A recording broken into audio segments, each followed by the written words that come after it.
তো হ্যালো বন্ধুরা, সকাল সকাল আজকে বেরিয়ে গেলাম নাইজেরিয়া থেকে নামে 2 লাখ টাকা আমি কালো ছাতা নিয়ে এই কাদা রাস্তার মধ্যে দিয়ে বৃষ্টির মধ্যে বেরিয়ে গেলাম। যাই হোক, তারপর কাদা রাস্তা থেকে নেমে পিচ রাস্তায় নেমে পড়লাম। কিন্তু এই কি পিচ রাস্তায় তো কাদা কেনে, ও সরি সরি ভুলে গেছে, ওটা পিচ রাস্তা হতো আর এটা কাদা রাস্তা হতো। কিন্তু তা বলে তো রাস্তার মধ্যে কাদা না কাদার মধ্যে রাস্তায় তো বোঝাই যাচ্ছে না। যাই হোক, অনেক জীবন যুদ্ধ করার পরে ঢালা রাস্তায় উঠলাম। হা কি কষ্ট হলো আমার, আমি জানি ভাই।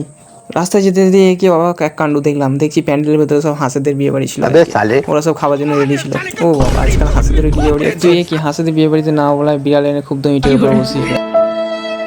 তারপর দেখি পাড়াতে সব পুকুর ধারে প্যারা এসে বিএসএফ কমান্ডো দিয়ে দিয়েছে। তারপর এখানে দেখি একদল হাঁসকে না বলায় তারা রেগে এখানে পালবির খড়কুটি ঘুরে খাচ্ছিল। যাই হোক, ওই হাঁসগুলো কিন্তু ভুল হয়েছে, এদিকেও বলা উচিত ছিল।